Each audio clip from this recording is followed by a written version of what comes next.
question. On safely enjoying water activities, listen carefully and guess the right answer. Okay. From the following water safety measures, guess which one is correct. Number 1, always warm up before swimming or going in the water. Number 2, enter the water slowly and wear a life jacket. Number 3, never go beyond the designated swimming area. Number 4, call 119 or a lifeguard on duty if you witness drowning. 뭐지? 1번도 맞고 2번도 맞는 것 같은데. Time is running out. The answer is all of the above. That is correct. All of these options are important in order to safely enjoy water activities. If you keep them in mind, you're bound to have a great and safe summer. Stay with BEFM this summer for a responsible beach season. 김밥가게 박 사장님도, 문구점 김 사장님도, 우리 부산의 경제를 움직이는 사람들. 우리 동네 작은 가게로 향하는 발걸음이 우리 부산의 경제를 키워가는 한 걸음입니다. 부산 방송광고 발전 협의회.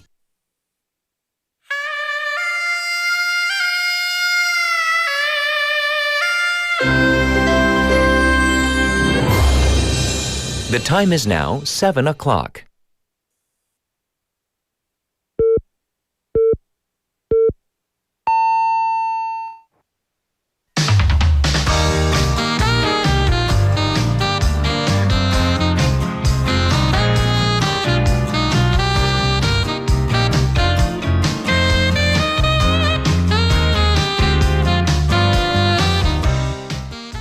The long wait is over. The trainee doctors who had walked out in protest to the former Yoon Suk-yeol administration's hike in medical school admissions, they are set to return to hospitals starting today. So it's been well over a year. It all began back in February 2024. Well, on the heels of this welcome news, the effects of this fiasco are still being felt throughout society, and the education sphere isn't spared. According to the newest numbers by Jongno Academy, almost 2,500 students left the nation's so-called Sky Universities last year, the majority of which took the college entrance exam to apply for med schools. So the quota for med school for next year, that's been reduced, but experts think that this trend, applying for med schools, might still continue. I'm Catherine. This is Morning Wave in Busan on Monday, the 1st of September on BEFM, 부산 영어 방송.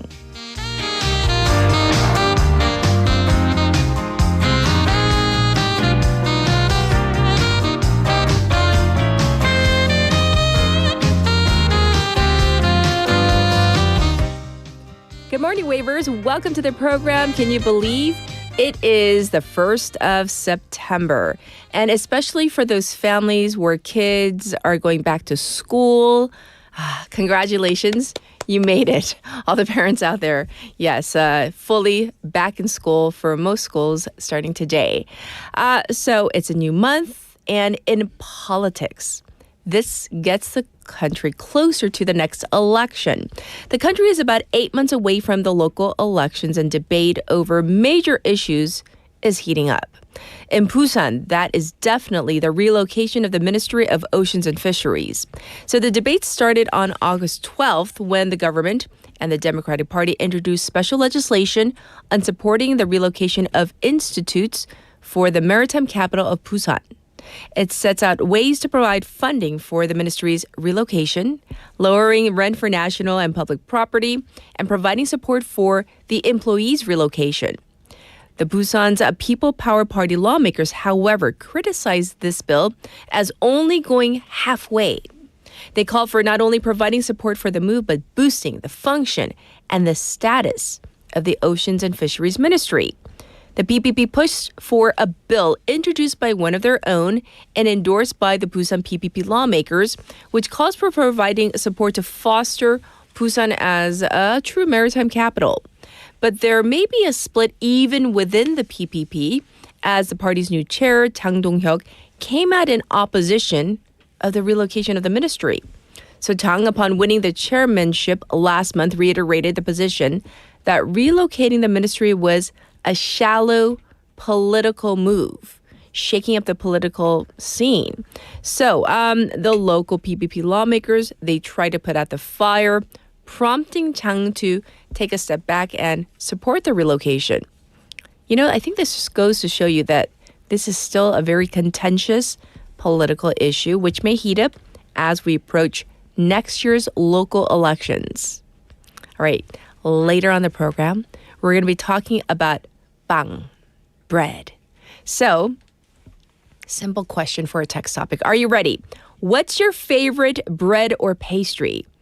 자, 우리 웨이버님들 가장 좋아하는 빵이나 페이스트리는 뭘까요? So, once again, related to a story later on, you can send in all your thoughts on bread, on 빵. So, let me know what your favorites are. Send them into BEFM's live stream live chat on YouTube. Go to the YouTube platform, type in BEFM or Busan 영어 방송 to find our channel, and you can log in, subscribe first, and then log in and chat with other waivers. From your phone, pound 9050, shop 9050. That's going to cost you 101. You can also get in touch with me for free through Kakao Talk. Same thing there. Search for BEFM or Busan 영어 방송. Add us as a friend. Send in your messages and photos too. All right, the ways you can tune into our program, so many different ways these days. From the radio, if you're in Busan, 90.5 or 103.3 FM. Like I said, we're streaming live on YouTube right now. You can watch again at your leisure. Also, we're available on the BEFM app and also the Papang app for free, easy to download. Looking ahead to our Monday together, we have Cultural Interlude, that's with Michael Kang, and then Claire with News in Depth for a special interview. Today we are going to be focusing on this trifecta of North Korea, China, Russia. There has been this recent show of unity, especially in Beijing. So let's find out more about the dynamics of this relationship, these relationships. That's coming up in hour number 2. I'll be back with News Overview.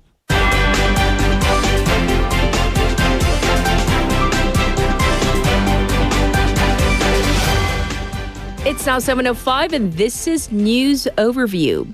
Gangwon Province announces level 2 disaster over drought. President Lee Jae-myung has declared a state of disaster over Gangneung for its prolonged drought as Gangwon Province launched a level 2 disaster and safety countermeasures headquarters to funnel all available administrative resources.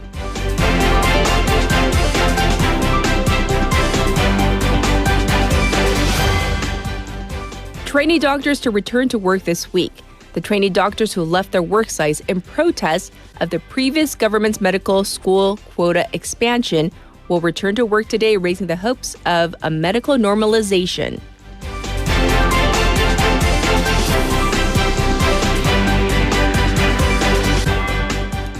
Tensions expected as National Assembly regular sessions to open today. The first regular parliamentary sessions in the Lee Jae-myung administration are scheduled to open this afternoon with an official ceremony, with tensions already palpable between the parties.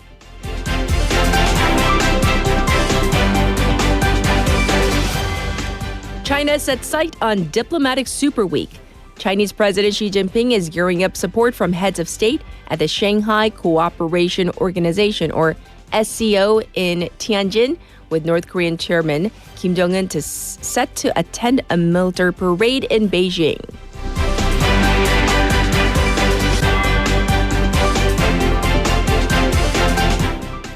Israel claims Hamas spokesperson killed in Gaza. Israel said that the spokesman for Hamas armed wing Abu Obaida has been killed in an airstrike in Gaza City. And this was News Overview.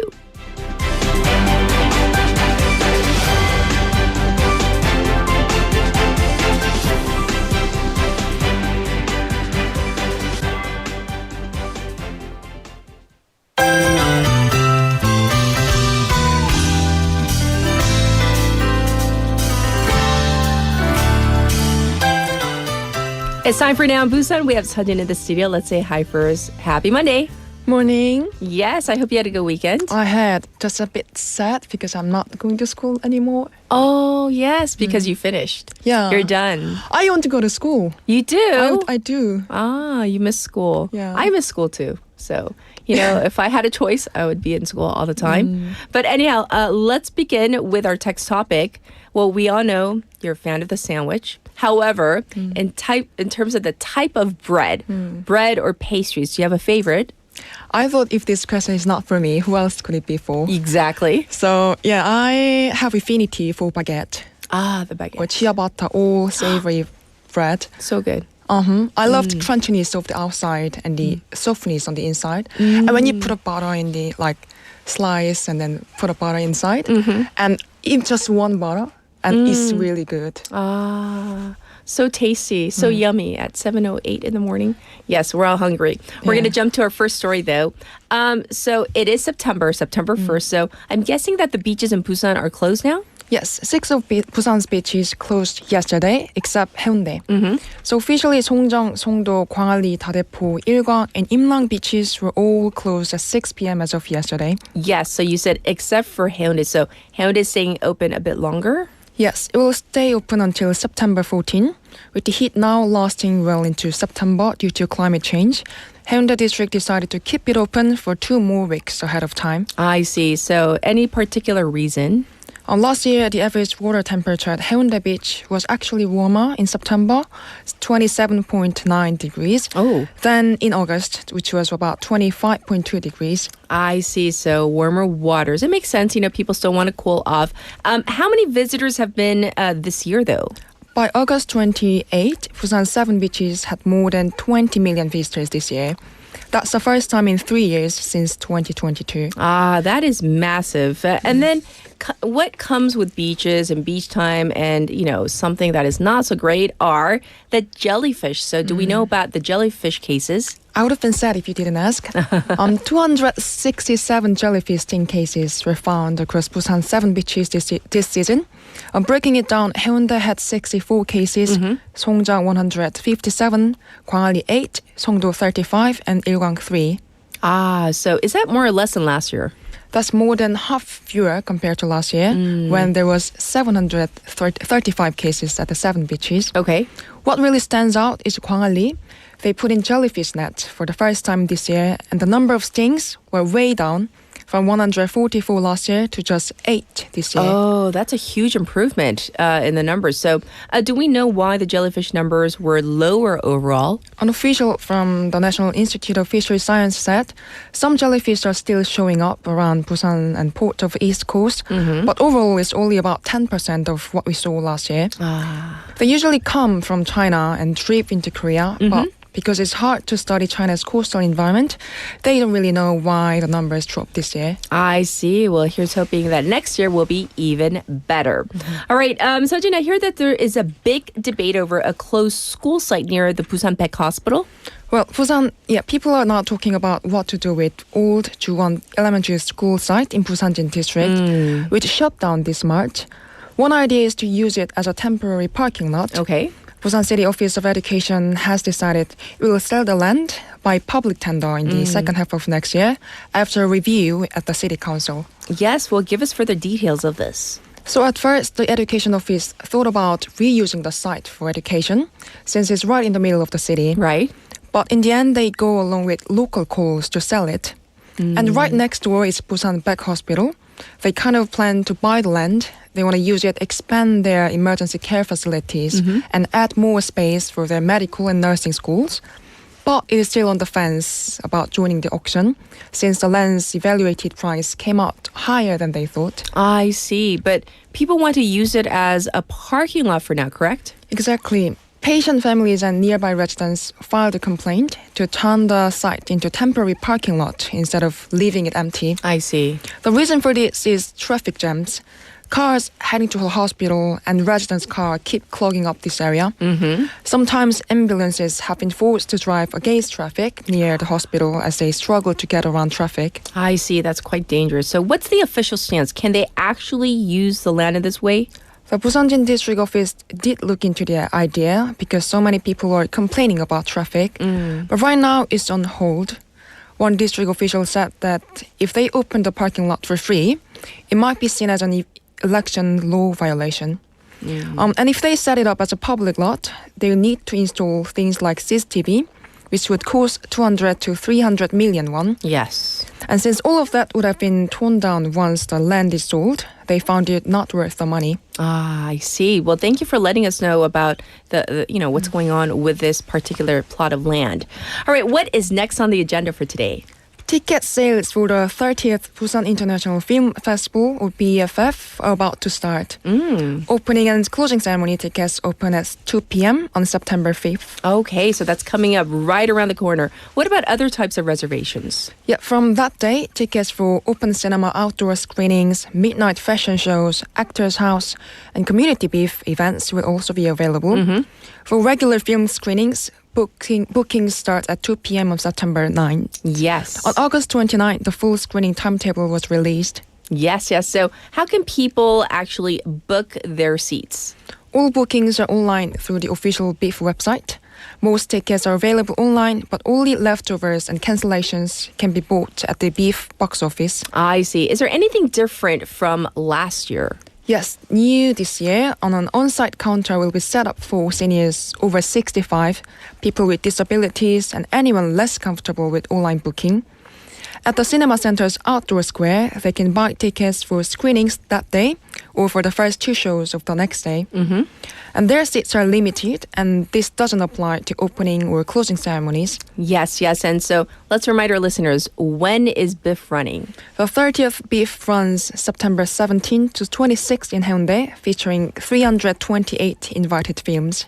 So we're really, really excited. 30 years in the making. So please check this out, everybody. And now let's talk about some of Busan's old port facilities that are kind of getting a new look. Yeah, old port facilities and Busan Port will be transformed into leisure and healing spaces with public design initiatives. An environmental improvement project is to be launched on September 1st, so today, to make all the structures blend better with the landscape. So which sites are included? 6 port facilities, the 조도, 오륙도, 감천 Port West, and 다대포 Port Natgev Seawall, 영도 북빈 대체 and 다대포 Coastal East area. And they're spending 2.24 billion won to upgrade safety and design. And the work should be done by next September. Yes, so what kind of changes will we actually see? Well, each port facility will carry the Busan Port brand. You will see new brand image nameplate, topography, and big super graphics across the landscape, and even sculptures of the Ministry of Oceans and Fisheries character. I see. And I hear that in the east part of Dadepo Beach, there's going to be something kind of extra planned. Correct. It officially opened as a public beach this year for the very first time. And from next year, there will be more upgrades like new pedestrian bridges and ramps for safety and convenience. Sounds so good. But thank you for going over all the local news. Wishing you a very happy beginning of September. We'll check in with you tomorrow. Thank you, Sejin. Thank you so much. All right, let's get to your traffic and weather. Good morning. Good morning. 굿모닝입니다. Good morning.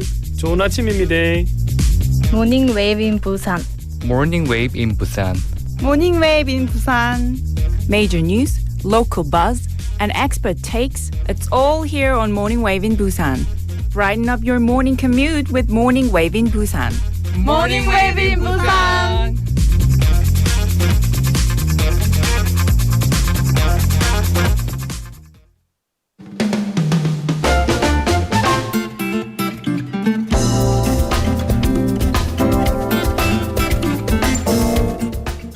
It's time for your traffic report. It's now 7:17 on this Monday morning. First up, let's talk about Gwangan Bridge. That top portion, it's backed up.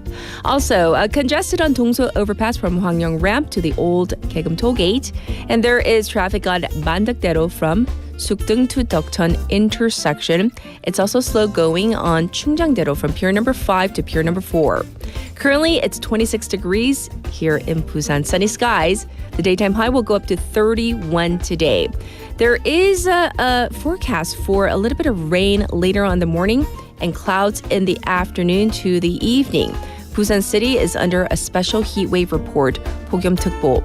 Across the nation, cloudy and rainy day to kick off the new month with heavy rain forecast for the capital area, parts of Gangwon plus Jeju. But the heat is also persisting with some areas. Expected to see a daytime high of up to 34 degrees Celsius. This was your traffic and weather.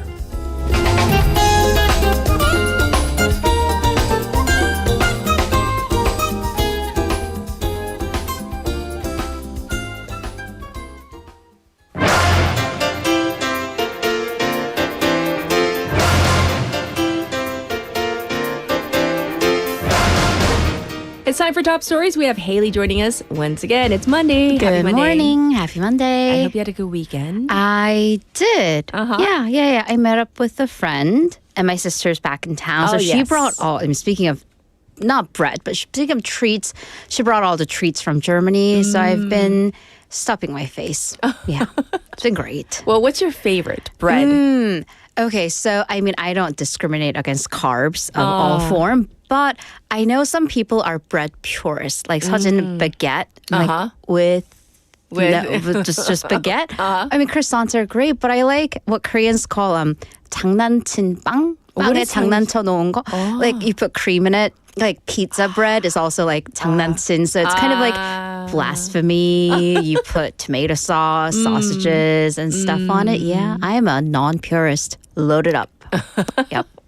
And Korea's so good at that, right? They're All the really good. bakeries. All the toppings, all the fillings, just bring it in. That's true. All right, we're going to jump into our first top story. We're going to go to Gangneung, where a state of emergency has been issued over the drought. Right. So a state of national disaster has been issued over the drought in the city of Gangneung after the city formally requested this declaration, citing worsening conditions. So this is actually the first time that a state of national disaster has been issued over a drought. President Lee Jae-myung also issued a firefighting mobilization order to assist with the relief efforts. So that means about 50 water tankers have been deployed to supply 2,000 to 3,000 tons of water every day into the reservoirs. Yes, so we need to know just how bad the situation is. Is it in Gangneung? Right. So this has actually been cited as the worst drought on record for the city. According to the Korea Rural Community Corporation, as of 7:40 a.m. yesterday, the water rate at Obong Reservoir, which supplies about 87% of the water to the city, that fell below the critical 15% line. And that's kind of considered the final level for drinking water supply. Yes. And so at 7:40, so about 24 hours ago, it fell below 15%. It's been going down persistently. It sits at 14.6%, again, the lowest ever. So with this, the city has begun limiting the water supply by apparently shutting off 75% of the water gauge. So the water's really trickling in at a slow rate. Okay. The reservoir also no longer provides agricultural water supply. So this is only going into households and businesses. Sure. Although there are about 10 other reservoirs that do supply farm water. But not only that, there's been no rain forecast for Gangneung for the foreseeable future. To be fair, it did rain briefly yesterday, but it's been meager, to say the least. We're looking at 8.5 millimeter maximum to 0.6 millimeters in some parts, which is just like a sprinkle. Yes. Precipitation for Gangneung over the past 6 months has been less than half of the average in the previous years. So in terms of what's been going on in everyday life with people, some people have reported via online communities that they've actually not permanently moved, but they have gone to family or relatives' homes out of the city with limited water supply. I see. And then also some businesses have reported higher than usual sales of things like bottled water, instant rice, even to things like dry shampoo and wet wipes specifically for showering. So kind of no shower, no wash shower tissues. Although we should note, not to the point of hoarding, but some people are taking precautions. Yes. So hopefully, hope and pray for rain at some point. All right. And President Lee Jae-myung visited the drought-struck areas over the weekend, I hear. Right. So he went to Obong Reservoir on Saturday and presided over a response meeting at Gangneung City Hall with the Interior Minister Yoon Ho-jung, Gangneung's Mayor Kim Hong-gyu, and Gangwon Provincial Governor Kim Jin-tae.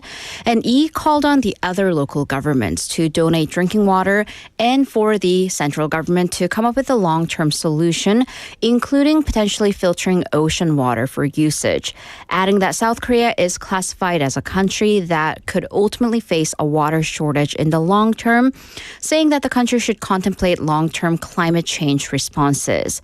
And also there was a bit of a tense moment with the local leaders, with the city's mayor saying that he believes it will rain in September, and President Lee said, you can't just trust God with these issues, and said if it doesn't rain, the city cannot experiment with the people's lives. Ooh, yes. Comments were made. All right, next, we're going to turn our attention to what's been happening with the special counsel investigations and indictments. Right, so let's go back to last Friday, which was definitely a busy day in terms of indictments with 2 of the 3 special counsels. So first with the Minjung-gi special counsel, this is the one investigating the various allegations surrounding the former First Lady Kim Gun-hee. They actually indicted Kim Gun-hee herself under the violation of Capital Market Act, Political Funds Act, and bribery. So this comes 59 days after it's launched its activities. So the council actually flipped a previous decision made by a prosecution when it came to the Deutsche Motors stock manipulation scandal. So between 2020 and last year, the prosecution had investigated Deutsche Motors stock manipulation scandal. They indicted 15 people involved in the case, but did not indict Kim Gun-hee, ruling that she wasn't involved. However, the special counsel flipped that decision and said that it secured ample evidence that Kim was allegedly involved in the case. So this has incited controversy over whether the prosecution back then for the past 4 years had quote-unquote gone easy on the First Lady. I see. Well, this once again marks the first time ever that a former First Lady has not only faced a public summons, but indictment under detention. Right. So while multiple First Ladies, former First Ladies, have faced various accusations or even investigations, they were never summoned publicly, nor had been officially indicted.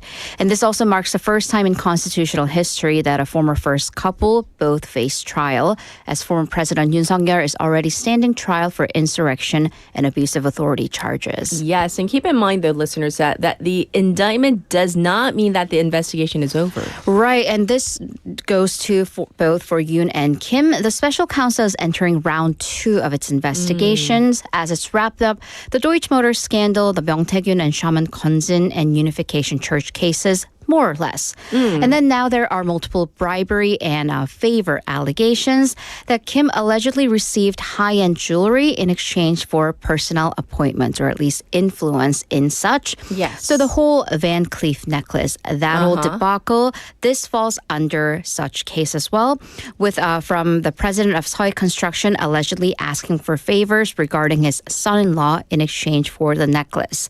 In fact, the son-in-law, who's a former prosecutor, was apparently appointed chief of staff for then Prime Minister about 3 months after the alleged gift exchanged hands. Yes. Another key aspect would be to see if former President Yoon Suk-yeol was involved in any of these favors for the special counsel to make the bribery cases stick, because the office in air quotes of the First Lady is not a public office. So for there to be bribery charges, a public official needs to have been involved. Indeed, indeed. Well, on the same day, a different special counsel indicted former Prime Minister Han Duck-soo. Right, so this is second of the 2 major charges that were brought up on Friday. Cho Eun-suk special counsel, so they're the ones investigating the insurrection charges. They indicted former Prime Minister Han Duck-soo on allegedly abetting the insurrection. So in Korean, that's 내란방조. So Han is now the 3rd cabinet member to face charges following former defense minister Kim Yong-hyun and former interior minister Lee Sang-min. All 3 of them, they attended the cabinet meeting that was convened prior to former President Yoon declaring martial law. Yes. And the council says that these ministers did not fulfill the cabinet members' constitutional duty to stop illegal martial law declaration. Then under this logic, actually, we may see more indictments of former ministers, including former Justice Minister Park Sung-jae, because again, he is one of the few cabinet members who arrived at the presidential office first. He's also a close associate of former President Yoon Suk-yeol going back to their prosecution days. The council is also honing in on the Justice Minister's role to safeguard the order of the law and human rights. Yes, yes. Well, that is what's going on domestically.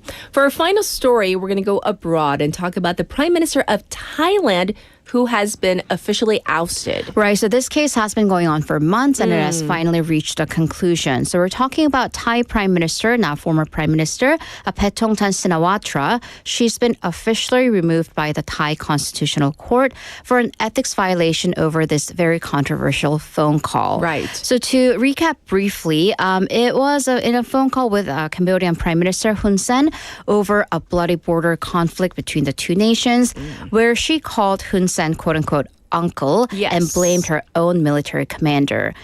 So at the age of 38 back then, she was the country's youngest leader, only the second woman ever to hold the office. She also comes from a political dynasty, which, reputation for said family dynasty is now kind of under murky waters. Yes. Including her father, very influential Thaksin Shinawatra, who was also the former prime minister, and her aunt, who was the first female prime minister of the country. Right. Interestingly, both her father and said aunt were ousted from office. Her father from a military coup and her aunt from an impeachment. Now she's a third member of her family to have been kicked out of office. Yes. So going back to this particular case, the Constitutional Court in a 6-3 decision ruled that she violated the ethics standards expected of her office, saying that Paetongtarn had a personal relationship that appeared to align with Cambodia. So the former prime minister acknowledged the court's verdict. However, she insisted that her allegiances always lied with Thailand and that she was trying to save lives via this phone call. I see. Well, next question is, what happens to the country's leadership now? Right. So the deputy prime minister will replace her officially as acting prime minister, although he's already been serving in that capacity ever since her position was suspended. So a new prime minister, however, will need to be chosen by a vote in the House of Representatives. But actually, they can only choose among a pre-selected list of candidates, currently 5 on that list. Okay. The parliamentary vote is actually expected to take place sometime this week. However, foreign press outlets say that the next ruling coalition likely won't receive strong parliamentary support, and this can then lead to kind of a freeze of parliamentary policies, and this comes amid high U.S. tariffs and high household debt. Yes, yes. Well, excuse me. Thank you for going over all the top stories. And of course, we'll check in with you in hour number 2 for Wagga Wagga. Thank you, Haley. See you in a bit. We're ready for our first song, and here it is, fitting for today, September by Earth, Wind, and Fire.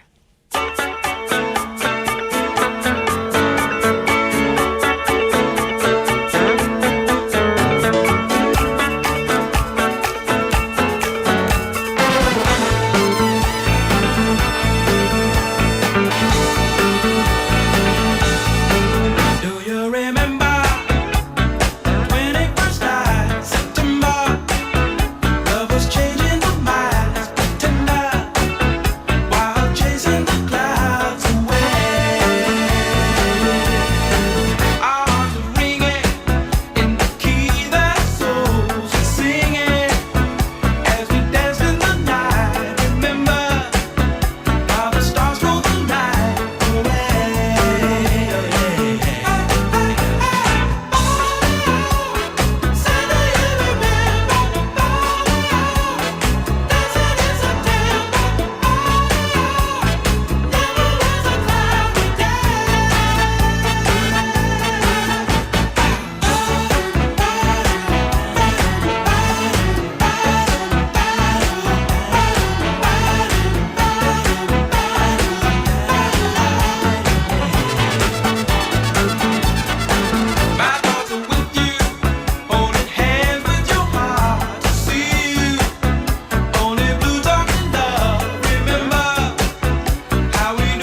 Welcome back, everybody. It's time to go over your responses for a text topic.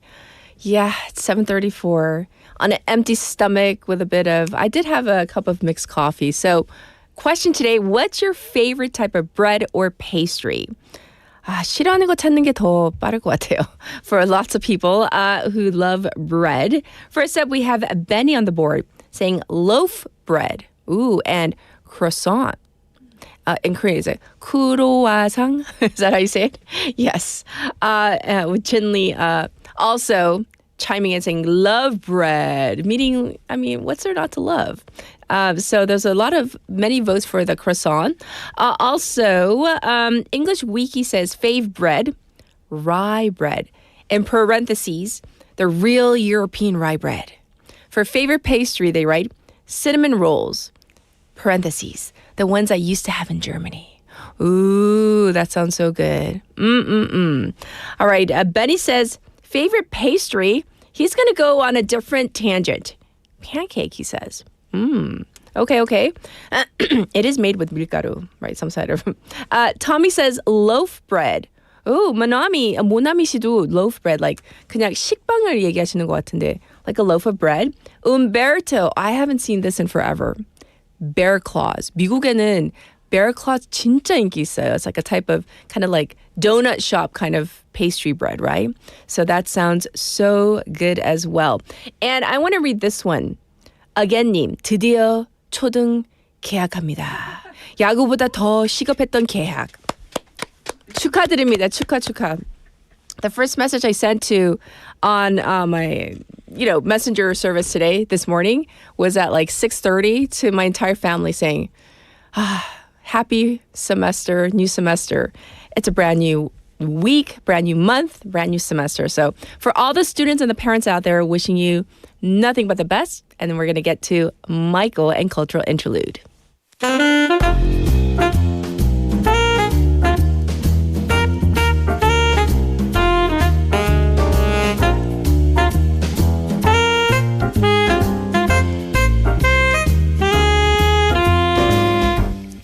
It is now time for Cultural Interlude. Michael's here. Good morning. Good morning. How was your weekend? It was good. I was actually in Gangneung. Uh-huh. Yeah. And you know how they're struggling with the drought. The drought. Mm-hmm. I was there and I got to meet with some of the officials there for a different program. But yeah, I could really feel the drought there. So prayers. Yes, to absolutely. the residents there in Gangneung. Yes, I'm hoping that, between the government, whatever, entities can definitely get it going for Gangneung. Mm-hmm. Now we're going to jump into our text topic because we're talking about bread and pastries. Oh, man. Do you have a favorite? Do you not like bread? I mean, who doesn't like bread? 글쎄요, 저도 그러니까 모르겠어요. 이게 빵 this is a 싫어하는 very 사람 있나요? difficult question. Yes. 싫어하는 빵이 있나요가 더 빠를 수도 있는데, but if you had to choose, if I have to choose yes. one, I would choose korokke.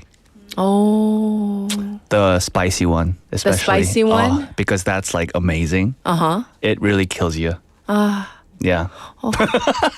맛있겠다. Even just the thought of it, I might get one after this show. Yes. Because it's just amazing. Yep, I'm just going to put it at that. Right. Yep. I have two more responses I'm going to read. I'm going to read from a little birdie, or 예지 PD님, who says, 꽈배기, 시장 찹쌀 도넛, 설탕 안 묻히면 범죄래요. With 5 exclamation points. So it's like sugar is mandatory. Right. Yeah, sugar without, 꽈배기 without sugar, that doesn't make sense. That's not a 꽈배기. It's not a 꽈배기. It's it's a whole different 꽈배기. It's just 꽈배. It's not complete. Or beggy. Yeah, beggy. I like that. No 꽈, just a beggy. Yes, and then 이진님, our assistant producer, says, 다 좋았는데 지금은 애플파이가 땡겨요. Apple pie? I can smell it. Just straight from the oven. So good. That feeling like in the States I really used to, go to my aunt's house and she would always bake me this apple pie in the morning. You wake up to the smell. You don't even need an alarm. Oh my goodness. It's not just from like the golden arches that I might get an apple pie yeah, after that this. apple pie. Yeah. Real apple pie? Oh my I'm so goodness. jealous. Okay. Now that we're thoroughly hungry and it's like salivating. 꿀꺽. Okay, now we're going to jump into cultural interlude. What do you have for us today? Yes, so today we'd like to take you into the dark hallways of Seoul's 충무로, Ooh. once the beating heart of Korea's film industry. In 충무로, there's the legendary Daehan Cinema, or Daehan극장, where a new world has recently risen, which is the McKithan Hotel. McKithan Hotel. But this is no ordinary hotel. Okay. It's the stage for one of the world's most mysterious immersive performances called Sleep No More. Ooh. Now that you have like set us up, we're in the mood. Oh, we need to know. What is this? Okay. Yeah. So Sleep No More is unlike any theater you've ever experienced. So imagine Shakespeare's Macbeth. One of the most brutal tragedies ever written. Okay. Now, combine it with Alfred Hitchcock's suspenseful cinematic style.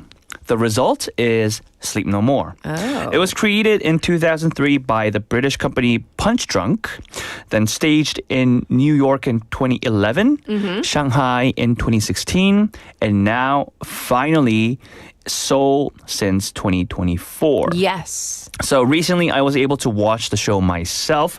It's a 3-hour performance, very long for, today's standards. Yes. Without any dialogue. So, Without dialogue? Yeah, so it's like a non-verbal Ooh. performance. So instead of sitting in a chair and watching the show, you roam freely through the space. That's the gist of it, following actors, climbing staircases, or wandering into hidden rooms. Every step you take shapes your own story. I love the idea already. Because like if you take a different turn, it turns out differently or there's like a different narrative. Yes. Love it. Yes. So like there are the hotel consists of multiple floors, and the choice is yours if you want to go start heading towards the 3rd floor. Yes. Or the 4th floor. The 5th floor. Like the story unfolds in a very different way. Like every time you go and watch the show. But I'm curious, like how does it all begin when you just like step in for the first time? So you step in.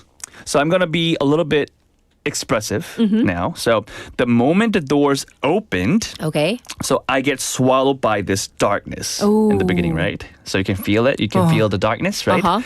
The corridors are dimly lit. Okay. Very heavy with suspense, as if Macbeth's guilt itself is seeping through the walls. Wow. It's super expressive. Okay. Before entering, every audience member is given a white mask. A white mask? Yes. So I have to put the mask on. Okay. And it symbolizes that from the start, you shed your everyday identity. So if I'm Michael, I go in not as Michael anymore. Okay. I'm no longer myself. I become a silent extra in Macbeth's nightmare. Oh my gosh. So inside, there's no assigned seat. The whole building consists of 6 full floors. And that the entire 6 full floors is the stage. Sometimes you run after Macbeth. You can choose to run after Macbeth. Okay. Or sometimes you can choose to stumble upon a witch, roaming about the floors. Sure. Sometimes you just get lost, and getting lost is the point. Okay, so I'm a little confused. So is there like a right way or a wrong way? What if you take the wrong turn because you want to experience, all you can from the show? But the point is, like, there is no wrong way at all when you get to enjoy Sleep No More and when you get to watch the show. Okay. And that's the beauty of it. So the performance is structured in 1-hour loops, repeated 3 times.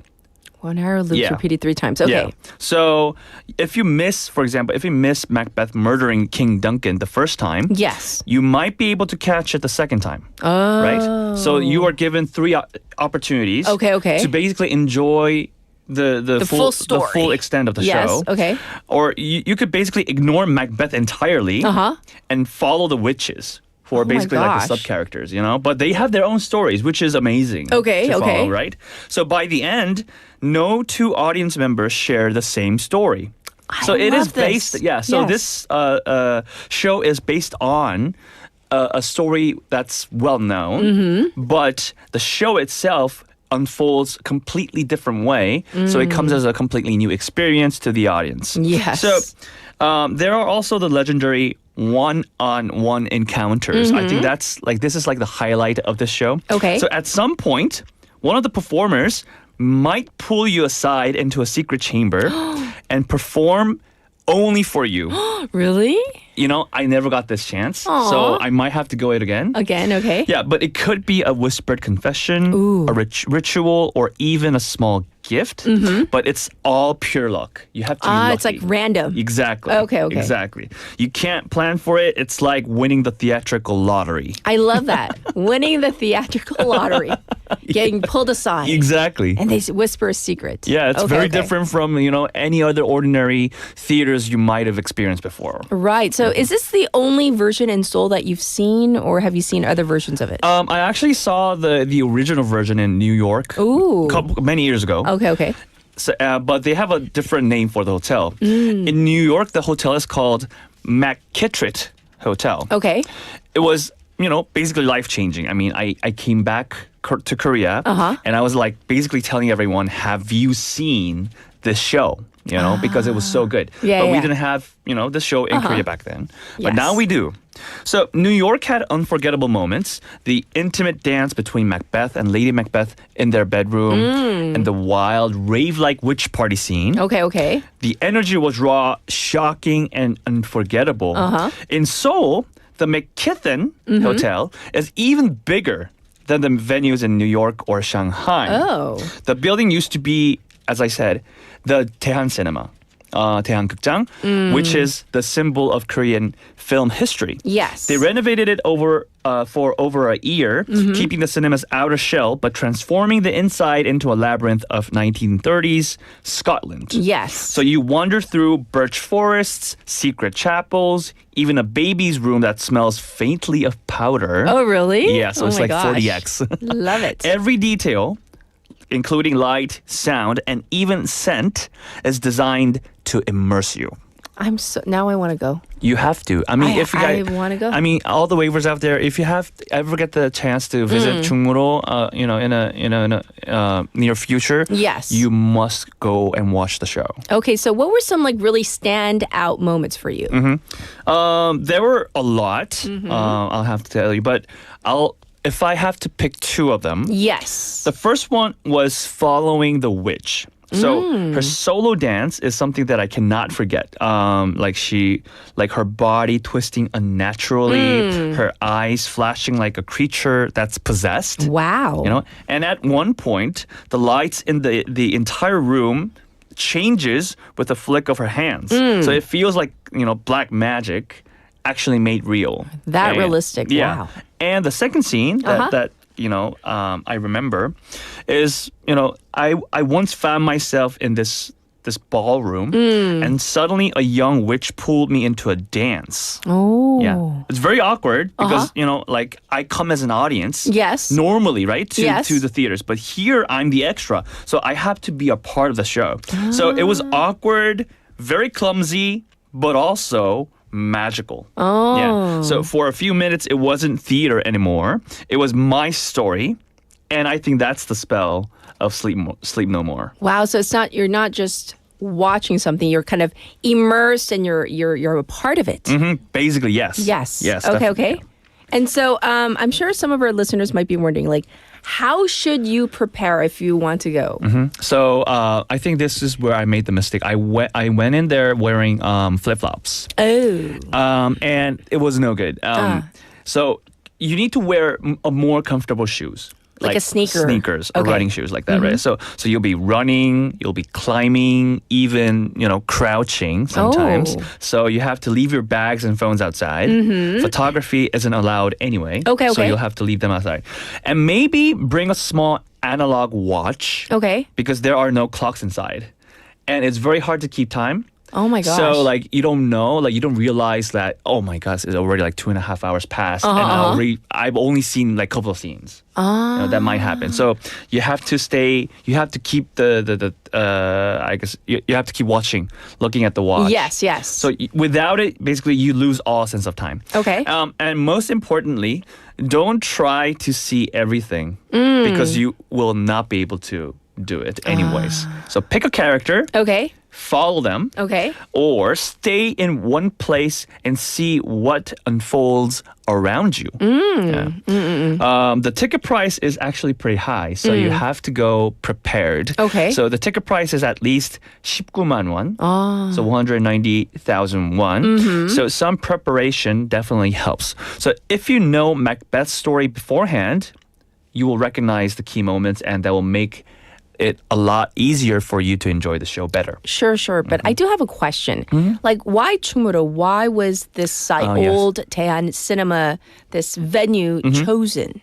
That's a very good question. So the producers reportedly scouted over 100 buildings in Seoul. Wow. So schools, hospitals, even shopping centers. Okay.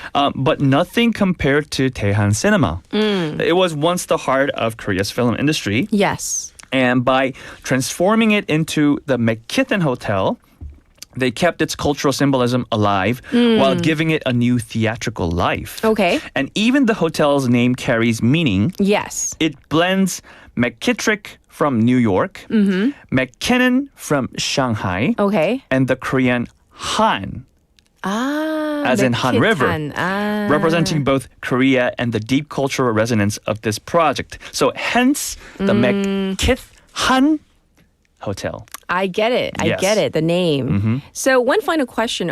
Why should someone, experience something like this immersive, theater production where you're kind of involved?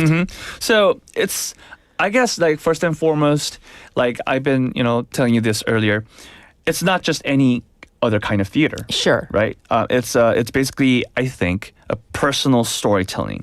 So every audience member becomes their own narrator, Okay. their own director, Sure. and you leave the McKithen Hotel with a story no one else has. So it's very interesting. You go into the same theater with other audience. Yes. Each and everybody, come out after watching the show carrying a bit of a story that's, has its own version. It's very basically. unique to you. Very unique, Yes. And, so some follow Macbeth's bloody path. Others get lost in the witch's spell. Yes. Some are chosen for secret one-on-ones. So in the end, the title, I think, says it all. Sleep no more. Once you've walked through those halls, you cannot sleep. The images, the sounds, the feelings, they haunt you, but in the best way possible. Wow. So thank you for bringing this to our attention. For those of you, I've never heard of this. So now I know. Yes. I'm better informed and educated. So for those of you who are interested, go check it out. This all immersive kind of experience. Please. In 충무로. So thank you so much for this. We'll check in with you next week. Thank you, Michael. Thank you. All right, it's time to wrap up for today. We're going to end it with this one. This is a song request from Sejin, our Sejin. So this is We Are Young by Fun and Joy. I'll be back at 8.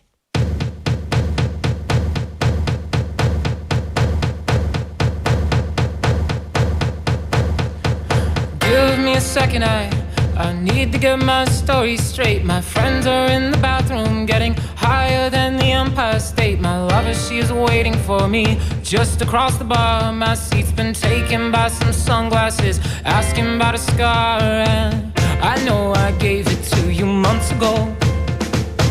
I know you're trying to forget, but between the drinks and subtle things, the holes in my apologies, I'm trying hard to take it back.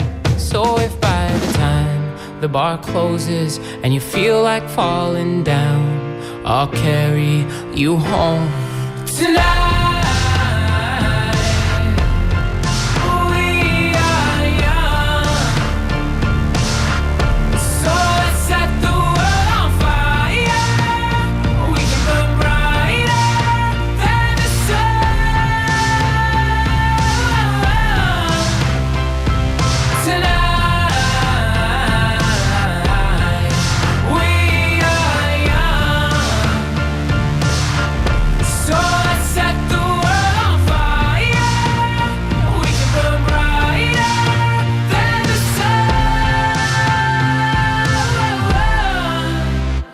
No, I know that I'm not all that you got. I guess that I just thought maybe we could find new ways to fall apart.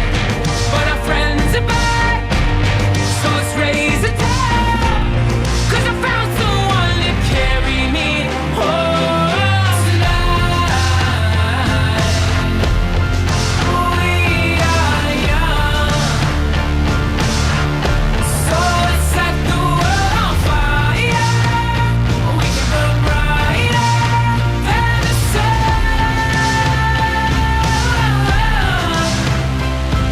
tonight. We are young, so let's set the world on fire. We can burn brighter than the sun.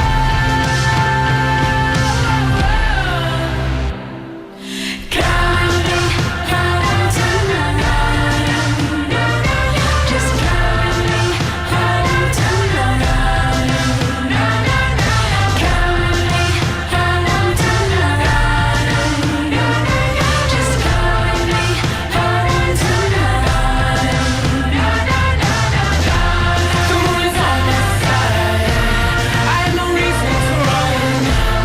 So will someone come and carry me home tonight? The angels never arrive, but I can hear the choir. So will someone come and carry me home tonight? We are young, so let's set the world on fire. We can burn brighter than the sun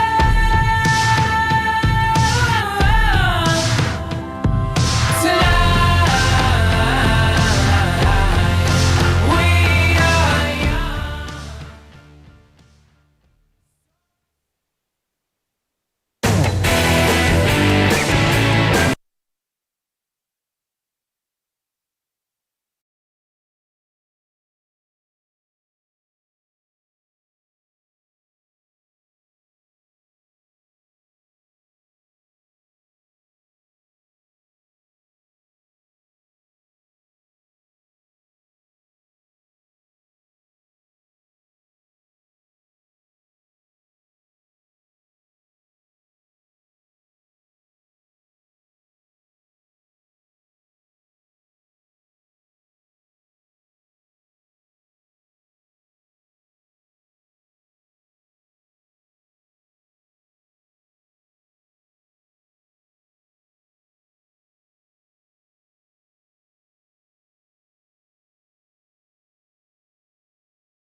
외로움에 익숙했던 청년에게 괜찮아요라는 한마디가 희망이 되었습니다.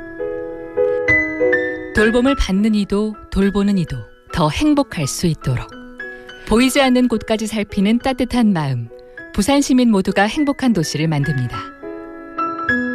이 캠페인은 부산 시민의 행복한 일상을 이끌어가는 부산 사회서비스원이 함께합니다. 혹시 지금 운전 중이신가요? 어린이 교통사고 피해자 수는 지난 3년 평균 약 9만 명. 특히 어린이 보호구역 안전 기준이 강화된 이후에도 어린이 보호구역 내 사고는 지속적으로 발생하고 있습니다. 스쿨존에서는 반드시 시속 30km 이하 서행, 스쿨존 내 불법 주정차 금지, 차량 출발 전 앞뒤 좌우 살피는 습관으로 어린이가 안전한 도시를 만듭니다. 참, 운전 중 휴대전화 사용은 모두에게 위험합니다. 우리 모두를 위한 교통안전, 나부터 실천하면 모두가 안전해집니다. 어린이가 안전하게 뛰어놀 수 있는 부산. 아이 키우기 좋은 도시는 우리 모두의 미래이자 희망입니다. 이 캠페인은 어린이가 안전한 부산을 만드는 은행, B&K 부산은행과 함께합니다.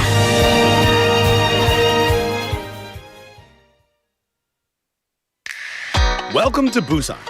Let me show you around. Here you can find the world's largest musical in-ground fountain and the world's only UN memorial cemetery. Stroll along the coast and explore the largest mountain fortress in Korea. As well as all this, there are so many tourist attractions, beautiful exhibitions, vibrant culture, convenient facilities, and delicious foods unique to Busan. With all the beauty and charm of the amazing city of Busan, you'll find yourself right at home in this ever-changing tourism paradise. So stay with us a while. Busan, your #1 tourist destination. Your home, away from home. This campaign is brought to you by BEFM, Busan 영어 방송.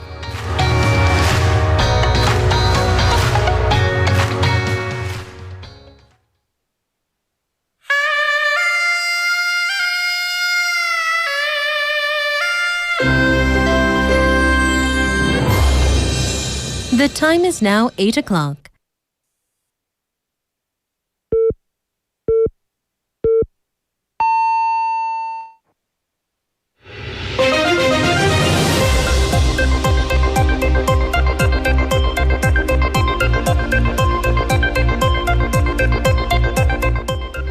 It's now 8 o'clock. This is hour number 2 of Morning Wave in Busan. We begin with Spotlight News.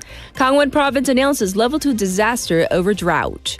President Lee Jae-myung has declared a state of disaster over Gangneung for its prolonged drought, as Gangwon Province launched a level 2 disaster and safety countermeasures headquarters to funnel all available administrative resources. The declarations come as the level at the city's major water source, Obong Reservoir, faltered below the critical 15% line with no rain forecast for the foreseeable future. With a state of disaster declaration, firefighters from across the country have been mobilized to provide thousands of tons of water per day.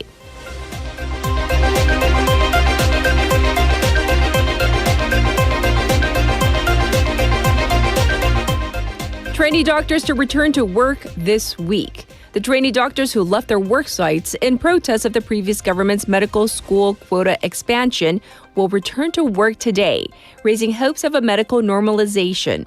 The return comes after recruitments for the second half of the year have mostly been completed as of last week. Seoul's so-called Big Five hospitals reported a 60 to 80% application rate. Major hospitals have been struggling to fill the personnel shortage in the year and a half of the walkout, many suspending some parts of their services amid long wait times, although industry insiders say that fundamental issues still remain unresolved.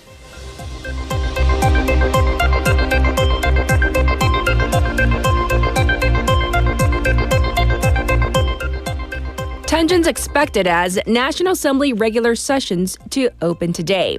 The first regular parliamentary sessions in the Lee Jae-myung administration are scheduled to open this afternoon with an official ceremony, with tensions already palpable between the parties. The ruling Democratic Party has pledged to handle 224 bills encompassing people's livelihoods, growth, and reforms. The opposition People Power Party has selected 100 legislative tasks to recover the people's trust in the party and keep the ruling party in check.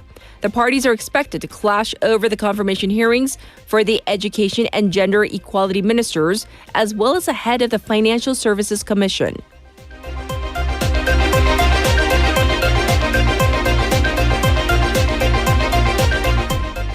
China sets sights on diplomatic super week. Chinese President Xi Jinping is gearing up support from heads of state at the Shanghai Cooperation Organization, also known as SCO, in Tianjin, with North Korean Chairman Kim Jong-un set to attend a military parade in Beijing. Xi met with Indian Prime Minister Narendra Modi in the port city of Tianjin yesterday, as well as President Recep Tayyip Erdogan of Turkey, among several others, solidifying his anti-West alliance. Multiple South Korean government sources said that North Korean Chairman Kim Jong-un will likely depart for Beijing via train to attend the Chinese Victory Day military parade on September 3rd.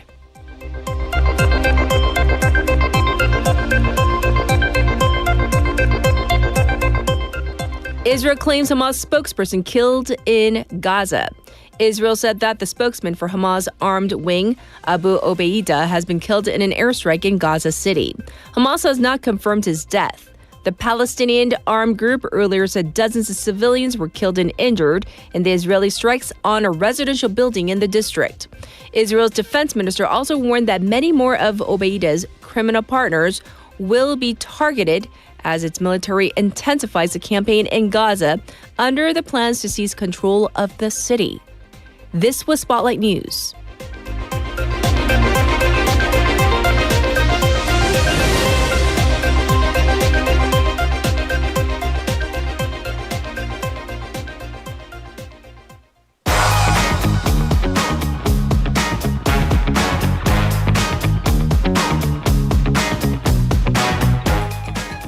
It's time for 와글와글. That means Haley's back. Hello again. That's right.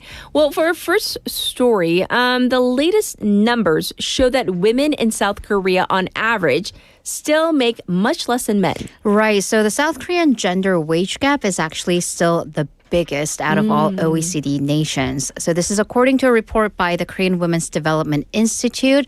As of last year, Korean women on average made 29% less than Korean men.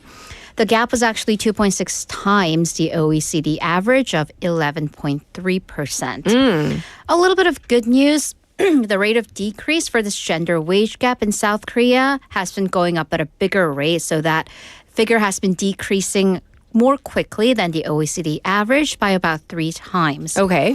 But still, of course, that figure, 29%, still shows there's room for improvement, especially for the more vulnerable, so lower income working class. Yes. Last year, 23.8% of women were in low-wage jobs compared to just 11.1% of men, showing that women are twice as likely to be in these lower-paying jobs. Right. So the Women's Development Institute said that the gender wage gap and low-income positions for women, these are key indicators showing inequalities in the labor market, and urged for improving gender equality in the job force, helping women maintain their careers, and also being transparent about wages. Yes, yes. What about in terms of economic and political status? Right. So on the contrary, women are still far less likely to be in managerial positions. 관리직 at 17.5% of all such positions. Yes. By the way, the OECD average was between 30 to 40%, so we are still faltering well below that.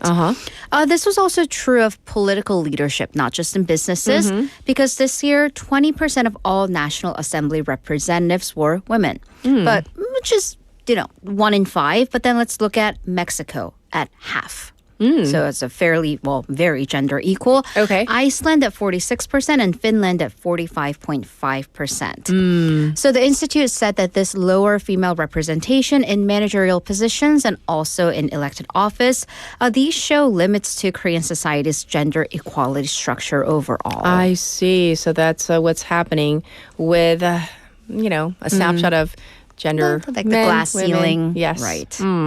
Well, we have wrapped up summer vacation season, but this type of vacation rental seems to be at the center of debate, which is... Right. In Korean, we call them pension, which not the payment you get, but vacation rentals. Right. We just say like kind of condos. So these days, fancier single unit, and for the sake of brevity, I'm just going to call them pensions, but please keep in mind that I'm referring to vacation rentals. They are fancy. Private pools, Yes. other fancy features like, outdoor tubs and whatnot. They've become very popular. But then with this controversies about price, aka extra fees, are really raging online. Okay. So one online post that's gone viral said that this person found a pension for 7 people, which, by the way, really fancy ones like the Vibes, the ones with all the Vibes are usually for 2. Yes. So 7 is rare. They found one for 699,000 won, so almost 70만 won. They're like, for 7, that's not bad. So they booked it. However, when this party of 7 arrived, they found out that the 699,000 won price tag was the base rate, which is for 2 people. Oh, no. And you have a large family. Oh, my gosh. I have a medium-sized family. You know that they charge per capita, per head, per person. How much per head? Well, they had to pay 3만 won per person, so they wound up paying 150,000 won extra for all 5 extra people. Here's the thing though, because I have definitely paid the extra charges because there were only 2 beds in the room. So when you pay the extra charge, they give you extra bedding. Sure. Here's the interesting thing. That particular unit already had 5 beds in the room. Really? So why is the base rate for 2 people? I don't Are get the 2 it. people like sleeping in, different beds of the different night of the week? every hour? Are they I don't like know. what is happening? Also, the extra charges didn't end there because they had to pay 20,000 won for the barbecue, which is fairly standard, Okay, but okay. apparently this was per table. So because they had 7 people, they had to get at least 2 tables. And here's the thing, this isn't just a singular case. There have been not only complaints online, but officially complaints lodged to the various local governments about what people perceive as price gouging. Okay. Well, another point of controversy with these vacation rentals is that you have to clean up after yourself. I want your thoughts. Okay, okay. You collectively, your Yes. thoughts. So 펜션에서 묵으신 다음에 청소해야 되잖아요. 어떻게 생각하시나요? 청소를 근데 aren't we paying? Right. Is that included? Exactly. So it's No? like Or else I would stay home. You know, If I have to clean up. 그거 왜 가요? 청소까지 해야 되면. Just saying. Yeah. You know, as someone who doesn't even clean up her own home, it is baffling that I have to I know clean you're- up. I mean, like, yes, trash should be in the trash can. Oh, of course. You know, I'm talking like civilized levels of, Yes. you know, I'm not an animal. Right. It's debatable. But, like, do I have to take out the trash? But, do you have to? Well, in the pensions, you do. Those are the rules. And it really depends on how picky the owners are. Okay. But in pensions, it is customary to at least, like, you empty the trash can, you take out the trash bag and put it outside the door. Sometimes they do ask you to actually throw that away or recycle. You do the dishes. But apparently some lodgings, according to online reports, ask the customers to make the bed. Why? But I'm like, don't you have to strip? Are you not stripping the bed and Are you not changing washing? the linens? That's so concerning. So one netizen reported that she went to a pension and the owner basically gave her a 30-minute orientation, a rundown of all the rules. And I'm like, what? Not booking that place. What? So comments are divided. Some people say, you know, I'm on vacation. It's absurd that I have to clean up. And again, these are not like, you know, 100,000 won per night. If you're paying 700,000 won per night, you're right.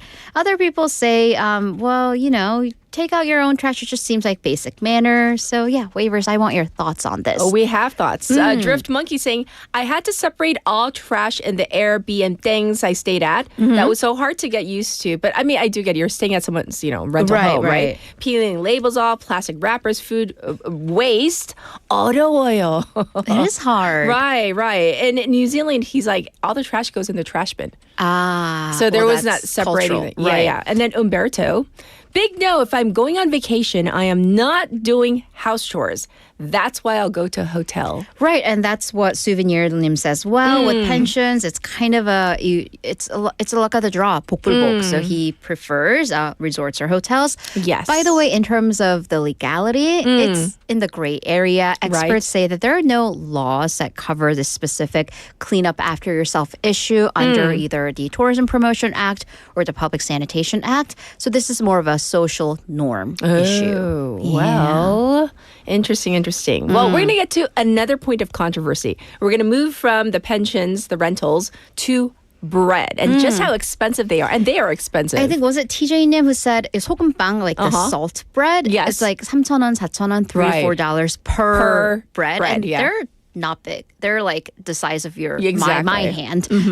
So this controversy has been triggered by a pop-up store by a very popular YouTuber. Yes. So his name is Shuka, behind the channel 슈카월드, opened up a pop-up bakery. He's actually not in the food industry. He's a former funds manager. Okay. He opened up this store to sell affordable pastries. He's making a statement about bread prices in the country. He said that he's able to sell the bread and pastries at a very low price because he has channels of direct supplies and he simplified the menus and the shapes of the bread to streamline the baking process and personnel costs. So he sells bagels, baguettes, and salt bread at 991. Oh, we're overpaying. Okay. Sandwich bread at 1,991. Red bean pastry, 단팥빵 at 2,931. Well, here's the thing. Other bakery owners are not happy, especially small store owners. Yes. So one business owner said that even if they sell, say, 1,000 pieces of bread per day, there's no way they can match that $9.90 price. Because their argument is that the raw ingredients for 소금빵 alone, they go well into 1,000 won. Okay. So they say that the pop-up store and contents, it kind of makes it seem like the bakery owners are adding high profit margins. It's like raking in the cash by overcharging customers. However, it's actually the cost that's built into the distribution process. However, bread and pastry prices here in Korea are steep, meaning more expensive compared to other economies. Right. So I want to take a look at kind of the larger economic picture. Yes. Because sandwich bread for 500 grams, so that's like 그냥 빵, 식빵. In South Korea, on average, it comes out to $3.06. Let's compare that to the U.S. That's cheaper than the U.S. at $3.64, but far higher than Japan and France, which both have it at like $1.20 range. Ooh. Right. So according to a global statistics company survey last year, white bread, again, 식빵, the cost there came to 7th in the world for South Korea. Well, here's the thing. Other 6 countries that are ahead of us, they have far higher minimum wage. So we can't really blame high personnel costs because we're talking about countries like Finland, whose minimum wage is much, much higher. Yes. So here's one of the reasons South Korea imports 99% of its wheat. We're not a wheat-growing land. Yes. However, experts also point to that's not just a reason because in Korea, we have a very large it's one corporation mostly that dominates the bread market. And 70% of the bread in South Korea, they're sold via large franchise bakeries. So there might be a little bit of in the distribution process, might be some price hiking going on. Yes, yes. Well, Andrew popping in saying, hi. Yeah, but I think that's kind of unfair because if they are a celebrity, the person who set up this they might be getting the pop-up space for free. For example, they can charge whatever they want if they already have a bankroll. So, I mean, exactly. We don't know the details, the finer details behind this said deal. So. But that is a very fair point because, again, this particular YouTuber, this isn't his livelihood. Exactly. This could be to gain, PR, which then benefits his actual followers. Job of followers, right? Yes. So, yeah. All right. For our final story, one of the biggest hashtags on American social media, was is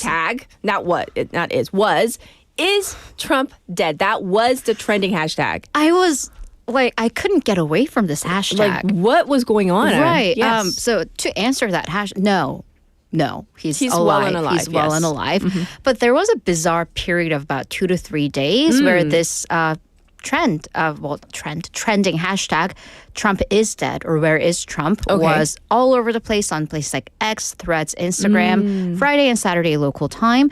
Okay, and this is where rumors started. Okay, here from we go. JD Vance. Oh, the vice president? Right. Oh. So I do try to bring stories with some ground because during an interview with USA Today, he said that if, quote, God forbid, there's a terrible tragedy, he would be prepared to step up. So that's kind of that. That's where it started? Yeah. So Vance said that Trump was in incredibly good health and had incredible energy, but just the mention of a quote-unquote terrible tragedy was what sparked it. Yes, and speculation was rampant and rife. Right. So timing-wise, it is, usually President Trump very visible on his Truth Social page and also via the White House usually releases his schedules.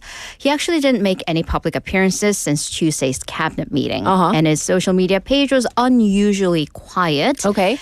And then if you remember going back to very early last week with the summit with President Lee Jae-myung, photos showed big bruises on his hand. Right. And this led to speculations whether was this from an IV drip. Some people said, did he suffer a stroke? Okay. And then the whole spiral of fake news, which is why media literacy is really important because in this age of AI generation, there were photos of like Trump in a coffin and stuff like that. And the fact, and this is fact, flags at the White House, they were flown at half-mast. So some people were saying, oh, that means that the president is dead.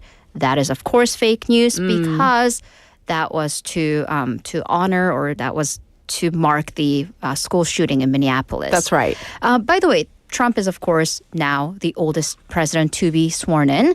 And it does raise certain risks and speculations. By the way, he was cited on Saturday at his Virginia golf course with his grandkids. So he is well and alive. So we are going to call it a wrap. So thank you for all the Woggly news, and we'll check in with you tomorrow. Thank you, Haley. Have a great day. All right, let's get to your updated traffic and weather.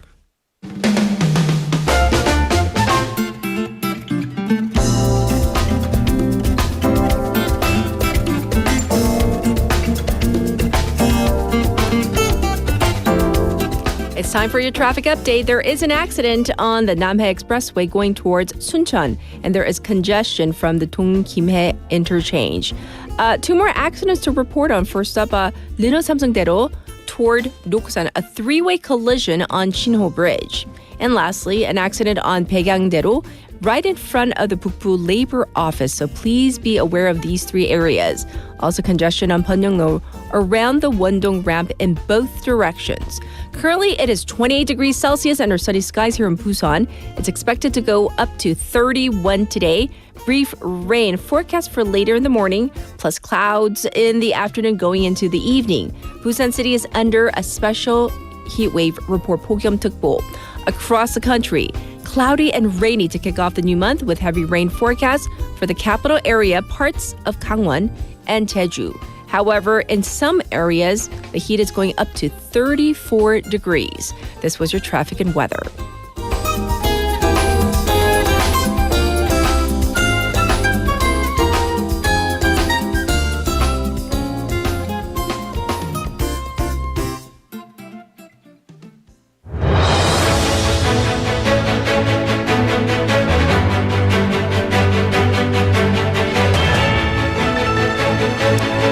It's time for your special interview. So it seems that North Korean leader Kim Jong-un, he will be attending the 80th commemoration of Japan's surrender in World War II, where 26 world leaders, including Russian President Vladimir Putin, will gather in Beijing on September 3rd. And this will be Kim's first multilateral international meeting. What makes it especially significant is a spotlight on the unity of three autocratic leaders, namely North Korea, China, and Russia. So with this military parade and pageantry showcasing China's advanced weaponry, the ceremony is set to highlight their growing alignment on the world stage. Let's find out more about what this might mean. Joining us once again is Dr. Yangmo, Professor of Political Science and Chair of the History and Political Science Department, Associate Director of the Peace and War Center at Norwich University. Hi, how are you, Professor? Hi, thank you for having me. Absolutely. First of all, what do you think is the significance of Kim Jong-un's participation in this pageantry and the military parade, given that this is his first multilateral international appearance? Yes, as we see, so far, the Kim Jong-un has individually met foreign leaders such as the South Korean President Moon Jae-in, Chinese President Xi Jinping, and U.S. President Donald Trump, and Russian President Vladimir Putin. As you said, it's Kim Jong-un's first multilateral international appearance. So I think through this participation, the Kim Jong-un can further consolidate his ruling legitimacy as a strong and internationally recognized leader within North Korea. Also, importantly, I think that Kim Jong-un could attain his strategic goal, which is to increase China's and Russia's economic and strategic aid. So I think those two components we need to emphasize. I see. So, Professor, with Vladimir Putin and Kim Jong-un, joining, meeting Xi Jinping, how should we kind of comprehend, understanding the dynamics of this, it seems, emerging trilateral kind of partnership? Yes, I think just as we know, since 2022, it's February 2022, when Russia invaded Ukraine, the China, North Korea, Russia triangular relationship has been strengthening. I think this invigorated trilateral alignment has triggered so-called the emergence of the new Cold War. Particularly in the East Asian context. As we know, I think during the Yoon Suk-yeol government, South Korea, the United States, and Japan, that triangular relationship, security ties, strengthened just significantly, so that in response to that, the rise of the new Cold War, especially the Russia and China, North Korean tie versus the U.S., South Korea, Japan ties, I think that the emergence of new Cold War is a very important phenomenon we have to think about. So that in that regard, the Kim Jong-un's joining Xi Jinping with Putin in this military parade on September 3rd would confirm the invigoration of the trilateral tie that just China and North Korean ties, and then the promotion of the new Cold War. So I think the new Cold War is helpful for North Korea's strategic interest. Yes. And so in terms of what this means for the regional security in East Asia, but of course, particularly for the Korean Peninsula and also Japan, what kind of risks or challenges might this trilateral alignment pose for the rest of Asia?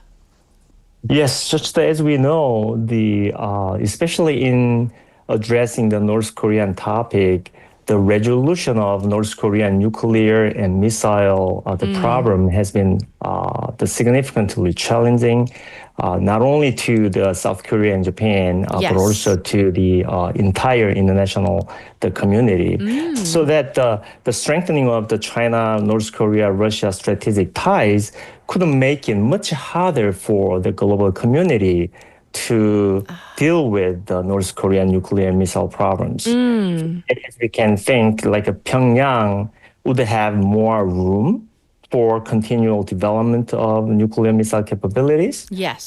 Based upon the China's and Russia's continuous support. As a result, like South Korea and Japan would face a more unruly and dangerous North Korea. Yes. And let's talk about Beijing, China for a moment, Professor. So to what extent do you think Beijing is using this commemoration and this military parade to really shape the narrative of regional and global order? Yes, I think that's very important kind of question and topic. As we see, that China has struggled with its rivalry, strategic rivalry with the United States. So as we see, just in the current Trump administration, like Beijing has undergone the imposition of high tariffs on Chinese products within the U.S. market. Also, just China suffered import constraints on high-tech products like semiconductors. So, like the United States has formed kind of anti-China, the coalition to prevent American allies from selling its very important semiconductors to China. I think as we know, the China desperately need those high-tech products to maintain its military capabilities and all those things. So even just as I just mentioned, the U.S. has been forming the anti-China strategic coalition to significantly weaken the Chinese power. So under these circumstances, I think the Beijing would utilize that commemoration and military parade to showcase its strong power, so which could fend off U.S. pressure by promoting its strategic partnership with Russia and North Korea, even just many other global South nations. Yes, yes. And so when we look at other countries, though, especially Europe and also, the U.S. as well, how do you think they might perceive this display of unity between the three countries right now? Yes, right. That has really important implications for the especially European nations. Yes. As I mentioned, since February 2022, the Russia invaded Ukraine, and then over the past 3.5 years, that war has been lasting. So many European nations have been concerned about that, and what's next in terms of Russia's aggressive actions towards neighboring countries. So that I think when witnessing this display of unity among Russia, China, and North Korea, I think many European countries will be very concerned about this unity because that movement can make it harder to end the Russia-Ukrainian war in Ukraine's favor. So Russia can be more emboldened based upon this strengthened triangular relationship. Yes. So that the witnessing such a display of unity among those three nations could also prompt, even just the global South nations to be more reluctant to side with the United States in the Western allies. I think so not only for European nations, but also for other global South nations, this can have strong or important implications. Right. And for a final question today, Professor, do you think that this, this alignment, that it is more of a lasting kind of shift in the global power dynamics, or do you think it's more of like a tactical, temporary kind of convergence?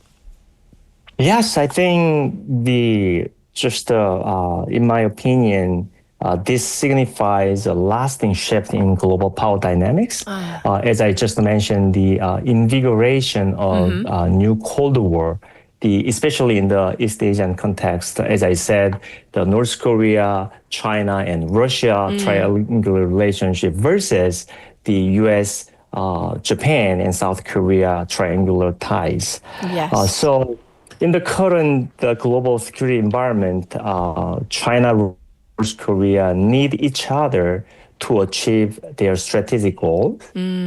As we know, China needs Russia and North Korea to manage its strategic rivalry with the United States more effectively. Yes. Russia also continues to need North Korea's military support and China's economic support in terms of its successful war efforts against Ukraine. Furthermore, China's economic aid and Russia's military and economic support are indispensable to the survival of the North Korean regime. So I think based upon all these assessments, the current international political dynamics, shown by the display of unity among those China and Russia and North Korea, it will have a lasting impact. But one caveat I would say is that if the Russia-Ukrainian war ends quickly, yes. So I think from the Russian perspective, the North Korea's strategic value can drop significantly. So in that context, I think that triangular relationship, there can be a little different dynamics. I see. Well, I want to thank you so much today for coming on air with us, Professor, and sharing your expertise and also thoughts about this, this rising unity between the three countries. So thank you for your time. We do appreciate it. Yeah, thank you so much. Once again, this was Dr. Yangmo, professor, and he talked about the budding relationship between and among North Korea and China and Russia as well. So we'll keep an eye on December 3rd and see if anything new emerges. And September 3rd, yes. And so we will, keep an eye on that. And this was your special interview. We're going to take a song break. This is You and Me by Jenny.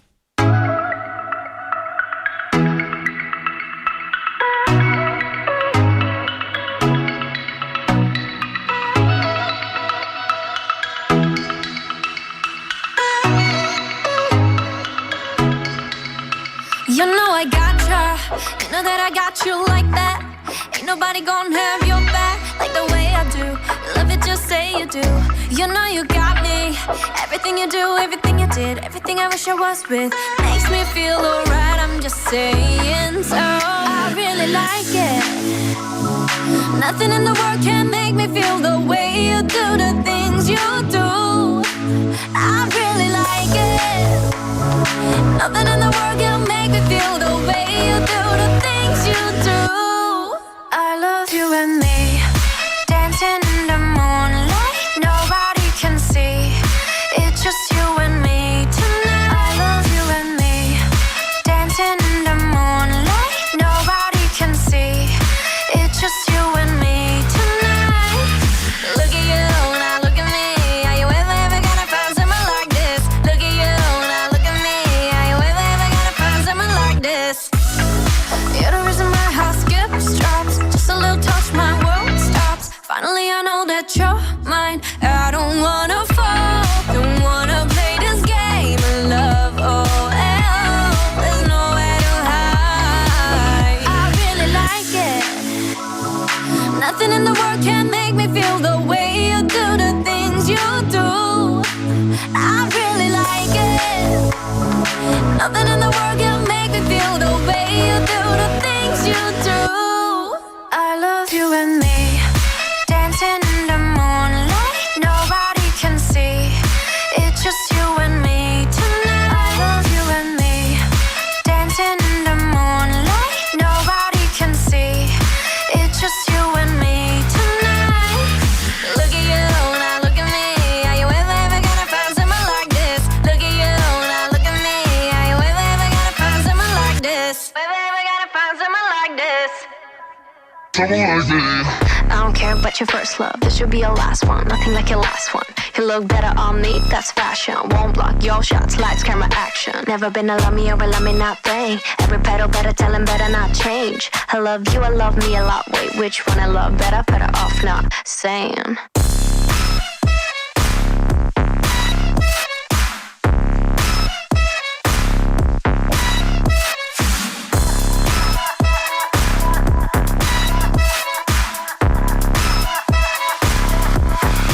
I love you and me.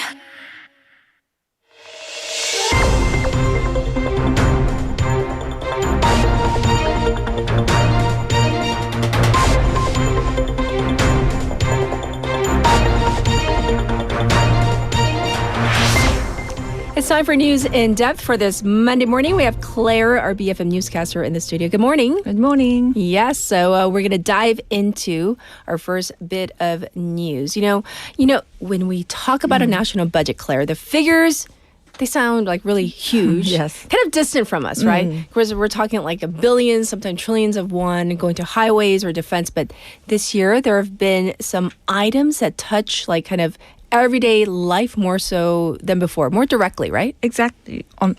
On August 31st, the Ministry of Economy and Finance released the 2026 National Budget Plan. And what's striking is how many measures are aimed at ordinary citizens.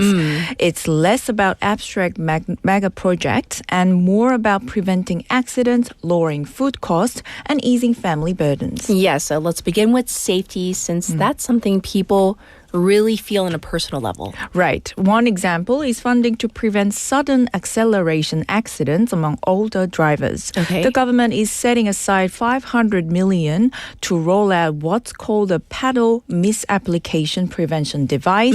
It's for drivers 65 years and older who operate taxis or small trucks under 1.4 tons. Right. Each unit costs about 440,000 won, but the government will subsidize most of that, up to 80% for individuals and 50% for corporate fleets. So it seems like seniors, they'll be able to keep driving, but maybe with that added safety feature built in. That makes sense, right? Because we are definitely an super aging society. Indeed. Older drivers often continue working, especially in taxis and small delivery jobs. Yes. But sudden acceleration has been a major cause of accidents.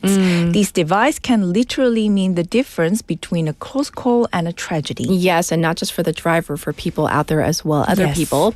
And I hear that there's something about manholes as well. Is that correct? Yes, this one really shows attention to detail. The budget earmarks 110.4 billion won to upgrade more than 207,000 manholes in flood-prone areas. During heavy rain, water pressure can pop the covers open, and tragically, pedestrians have been swept in. Yes. The government wants to install locking systems and fall prevention barriers so those accidents don't happen again. Right. I mean, those are things that you never really notice until it does happen. It comes. Yes, but it could save lives. Yes, exactly. And moving from physical safety to digital safety, there's also money to combat phone scams.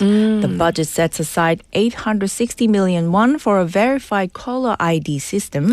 So when the police or another investigative agency calls from an official work phone, the recipient's screen will show certified caller information through the telecom provider. Well, obviously, that's to fight voice phishing. Yes. Last year alone, losses from phishing scams exceeded 500 billion won. Scammers often pose as police or prosecutors. This system aims to cut down on those crimes and also prevent people from ignoring real calls because they're suspicious. That's true. And so far, we've been talking about keeping people safer, but there also are items that make everyday life just a little easier when it comes to things like food. Absolutely. Workers in depopulation regions will benefit from two programs, including first one is the 1,000won breakfast, 1,000won breakfast, and the solid lunch subsidy. For breakfast, participating cafeterias will serve rice-based meals at a symbolic price of 1,000won, 1,000 won. For lunch, workers can get a 20% discount up to 40,000 won per month. Together, these two programs add up to 7.9 billion won. So it's not just about saving money. It also helps local restaurants, I hear, to bring in steady customers. Exactly. And children are included too. 16.9 billion won will go toward providing weekly domestic fruit snacks for first and second grade elementary school students, mainly through the Nilbom and all-day school program. It's about nutrition, but also about boosting demand for Korean fruit. Well, what about families who might be struggling to cover basic needs? Are they going to get help as well? Right. The government will create 130 food security corners nationwide. Anyone in need can pick up at about 20,000 to 30,000 won worth of essentials. That's backed by a 5 billion won budget. And to support regional economies, there's the half-price travel scheme. 100,000 teams who visit one of 20 depopulation regions will get half their travel costs refunded, up to 200,000 won in local gift certificates. That program has 6.5 billion won allocated. And I hear this caught a lot of attention. The wedding policy. Yet it's quite unique. The government is investing 3.5 billion won to build forest wedding halls in national parks like Bukhansan, Sobeksan, and Naejangsan mountains. For lower income couples, the government will even help cover add-on costs like flowers and makeups. The idea is to reduce the financial pressure of weddings while offering more eco-friendly options. I love that. Both symbolic and very practical. And there are even small touches I hear. There are. For example, traffic fine notices will soon include QR codes backed by 760 million won, so drivers can view violation footage without visiting a police station. Vulnerable households living in apartments approved before 2005 will get a free standalone smoke detectors with 7.2 billion won budgeted. And 1 billion won is set aside for a pilot online counseling program for reclusive youth. Okay. Well, what about healthcare? Well, vaccination support is expanding. Free flu shots will now cover all children up to age 14. And the HPV vaccine program will extend to 12-year-old boys for the first time. In total, vaccination spending comes to 84.9 billion won, which is 13.9 billion won more than this year. So it does sound like this budget is about what people kind of need and want on an everyday basis, right? So hopefully this will help the community. Exactly. It's designed to thicken the safety net, both physically and financially, so people feel that government policy connects to their real lives. Ah, yes. All right, next up, let's talk about finance, because starting today, September 1st, a major change takes effect that could impact millions of savers across Korea. So what's happening? Well, this is the first time in 24 years that Korea's deposit protection limit has been raised. Okay. Since 2001, depositor were insured for up to 50 million won per financial institution. From today, that ceiling doubles to 100 million won per institution. So if someone has money in like an account in a bank, up to 100 million won of their deposits are guaranteed, even if, for example, that bank or institution collapses. Exactly. And that guarantee covers both the principal and the interest. Okay. It applies to standard deposit products like saving accounts, installment savings, and fixed deposits. And here's something important. It doesn't matter when you open your account. The new protection applies retroactively to existing products as well. This is a huge safety net. So does this also cover other kinds of savings? Oh, well, yes. Retirement pensions, annuity savings, and even insurance payouts are also covered separately, again, up to 100 million won each. So in theory, a person could have 100 million won insured in a bank account, another 100 million won in pension product, and another 100 million won in insurance, and all of it would be protected. So this really changes how people think about, I guess, where to put their money, so to speak. So in the past, like people had to split savings, I hear, into like multiple banks just to stay under the 5천만 원 or 50 million won limit, right? Exactly. A lot of households would open accounts at 2, 3, even 4 different banks just to spread the risk. Now it's a lot simpler. People have more flexibility to consolidate funds without worrying about exceeding the cap. But I'm curious actually about the why. Like why now? So the main reason is financial stability. In recent years, there's been turbulence like the 2022 Legoland crisis, which rattled the savings bank sectors, and the more recent concerns about corporate finance institutions, such as credit unions and agricultural cooperatives. By doubling the deposit protection, the government is reinforcing public confidence that their money is safe, and even if a small bank or corporate were to fail. But what about in terms of creating risks? For example, could people move their money away from like maybe large staple banks toward smaller ones that offer higher interest? Well, that's the big concern. If savers think, well, my money is guaranteed up to 100 million won anyway, they might chase higher rates as second-tier institutions like savings banks or credit unions that could pull deposit away from big banks and concentrate them in riskier places. Yes. I hear that this, has it happened already or not quite yet? Not really yet. At least not yet. As of the end of July, total deposits at saving banks were about 100.9 trillion won. That's a slight increase since May when the government announced the new policy, but still below the 102.2 trillion won at the end of last year. Credit unions and agriculture cooperatives have seen steady growth in deposits, but within normal levels. And the big commercial banks haven't reported any dramatic outflows. I see. So for now, we're going to turn our attention, though, to our next story, because I do want to get to it.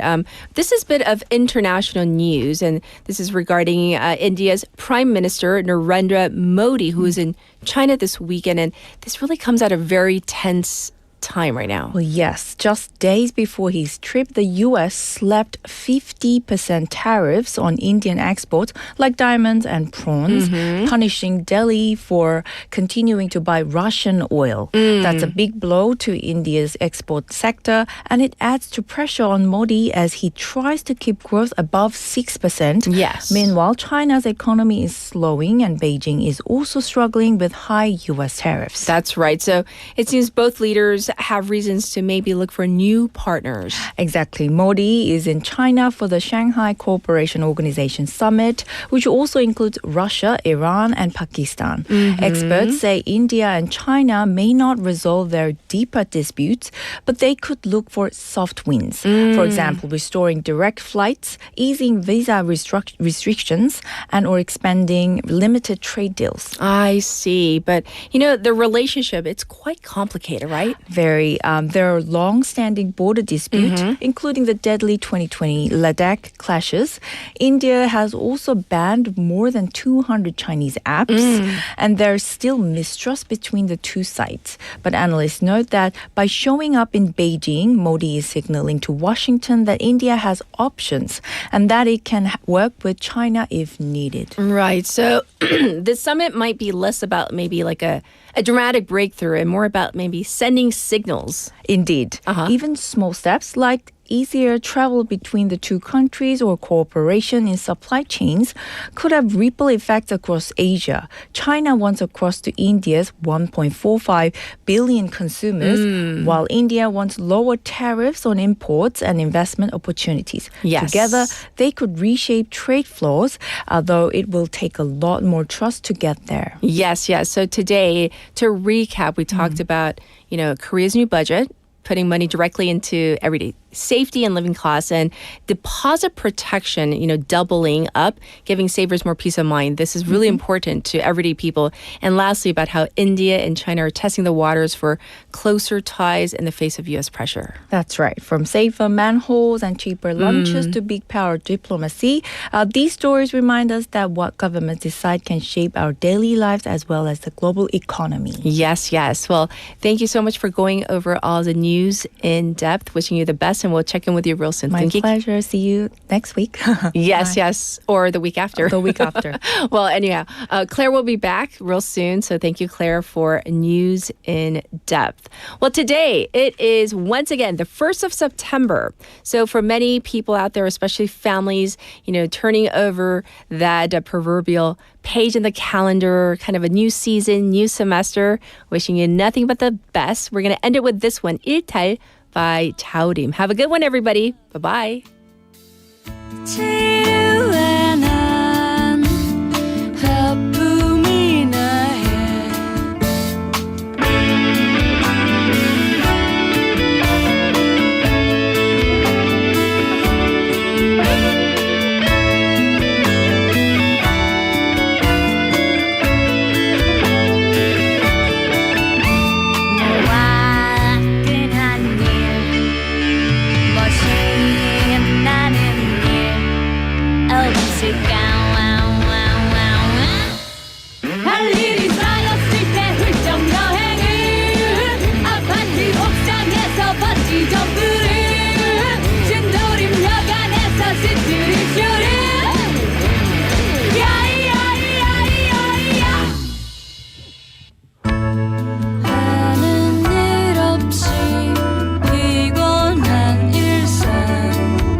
번지 점프를 진돌이 벽 안에서 스트릿 쇼를